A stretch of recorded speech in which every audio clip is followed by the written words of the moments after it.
Defense wins championships. A saying old as time, and legendary defenses throughout NFL history have become iconic, from the Purple People Eaters, Vikings lineups of the 70s, to the Seahawks Legion of Boom in the mid-2010s. A great defense is something that can make or break an NFL team, and if you have a good enough defense that can carry you through an NFL season, sometimes it's even carried teams all the way to the promised land of an NFL Super Bowl championship. Sacks, interceptions, tackles, and fumbles. All stats that make up defense. But today, I'm going to be talking about some of the greatest record-holding defensive games in NFL history. Before we get into the video, if you enjoy NFL content like this, and you want to see content like this every single week, then subscribe to the channel. All of my socials will be down in the description below, so go check those out as well. Thanks to everyone who's been subscribing, liking, commenting, and sharing the videos. Your support means a lot. Now enjoy the rest of the video. Derrick Thomas is one of the greatest frontline players of all time, and was in the top 10 of all-time sack leaders at the time of his retirement in 1999. And in one game in 1990, the second year, Derrick Thomas had an absolutely insane 7 sacks in a single game. This record is still standing to this day, and Thomas terrorized the front 7 of the Seahawks all game. To put into perspective how insane this game is, Von Miller of the Buffalo Bills, who is one of the greatest edge rushers of all time and is probably the best edge rusher, or at least one of the best playing right now. At the time of this video, he's actually only 4 sacks away from passing Derrick Thomas all time. He's at 123.5, Derrick Thomas is at 126.5, and through 12 games this season, Von Miller has had 8 sacks. So the fact that Thomas was able to get 7 in one single game is absolutely crazy. And the record has been close to being broken a few times, but no one has even tied it till this day. The closest being 6 in a game by, guess who? Derrick Thomas himself. But 3 other players were also able to have 6 in a game, but obviously they had 6 and they weren't able to tie it or break the record. But this just shows you how absurd Thomas was as an edge rusher. And this 7-sack game will go down forever in NFL history as one of the greatest statistical marvels in a single game. On October 24th, 2010, Jay Cutler threw 4 interceptions versus the Washington Redskins, which is, you know, like a pretty terrible game for a quarterback. I mean, if my quarterback, Mac Jones, he's not the greatest. If he threw 4 interceptions, I would be like, I mean, that's a terrible game when you start Bailey Zappi. But what's even more wild is the fact that they were all to the same man, DeAngelo Hall, who holds the all-time record for interceptions in a game by a player, tied with 12 other players. So even though he technically has the record, you may be thinking, why is this the 4 interception game you decide to talk about out of all the other ones that happen? Well, the reason this 4 interception game is the greatest of all of them is because Hall had 4 interceptions, 7 tackles, and a pick 6.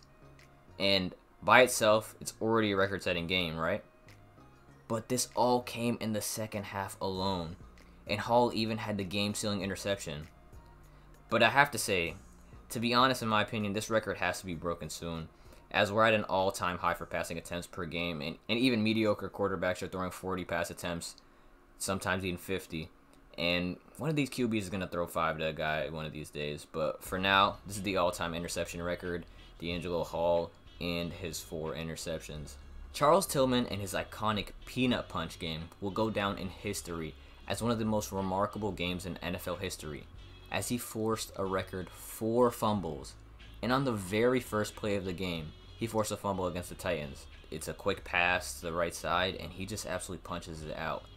And the thing that's so interesting to me is that the 12-year vet had a technique he would use called the peanut punch, which honestly is pretty genius, as I feel like a lot of players in the NFL do not control the ball that well when they're carrying it. So I think it's hard because, you know, obviously in a sport with so much contact, most DBs are focusing on actually making the tackle and not trying to force a fumble that might not even be there, or they might not think is there. And, you know, they're not really taught to go to try and force a fumble. But they want to get a solid tackle and make sure that the ball carrier doesn't break out of the tackle. But Tillman perfected this peanut punch and had this extremely impressive game of 4 forced fumbles. And it's yet to have the record tied yet. And honestly, I really cannot tell you if this will ever be tied again. It's just probably one of the most unbreakable records in this whole list, as 4 forced fumbles by one guy is extremely insane, and even the 3 that others have had is still wild, and there hasn't been that many players with multiple forced fumbles in NFL history. So the fact that Charles Tillman and his peanut punch technique were able to force 4 is absolutely insane. Luke Kuechly is one of the greatest linebackers in NFL history, and after only 7 years in the NFL, he decided to hang it up. And honestly, most would say he retired way too soon, as he was an all-pro second teamer in his last season he played in the NFL, and you could very well make the case that he retired way too soon. But that isn't what this video is about, because on December 22nd, 2013, in a division rival matchup versus the Saints, he had 24 total tackles and an interception, and held the Drew Brees-led Saints to only 13 points, killing multiple drives with tackles for loss. And Kuechly was obviously a legend, and he was one of the best pre-snap analysts on the field, being able to read the field and be a disruptor all over the field to dominate games just like this. And this game will just go down as one of the greatest defensive games of all time. I mean, Kuechly is just one of the best minds we've ever had on the defensive side of the ball in NFL history. He stopped so many plays before they even start. You can even look up Luke Kuechly mixtape or Luke Kuechly compilation of just pre-snap reads where he's able to get to the QB in 5 seconds.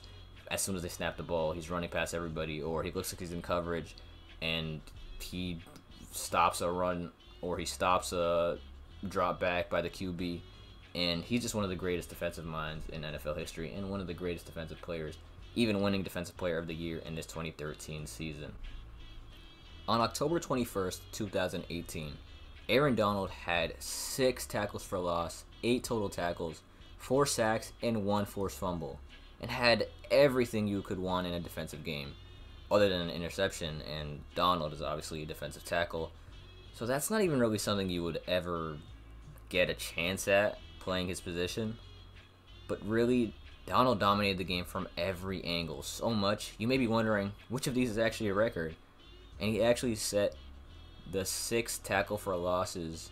It's still the record, and probably, honestly, just off the eye test, it has to be one of the most physically dominant defensive games in NFL history, as he was pushing double teams back, and players were getting bear hugged behind the line of scrimmage multiple times, even grabbing the football out of a ball carrier's hand to force a fumble. And Donald being one of the greatest defensive players of all time, and having this game, which is one of the greatest defensive games of all time, will go down in NFL history forever. And Donald is just one of the greatest we've ever seen. I mean, if you just look back at that fumble, he quite literally grabs the ball out of his hand, and he doesn't run with it. But the fact that his forced fumble wasn't like a hit stick tackle or anything, it's just he just grabs the ball out of his hand. I mean, it's insane. Dominant is one of the many words you could use to describe Donald, and really all of these performances. But if you enjoyed this video, leave a like, comment, and subscribe, and comment what other types of videos I should do, if any. But I'm out of here. Have a great day. LLE out.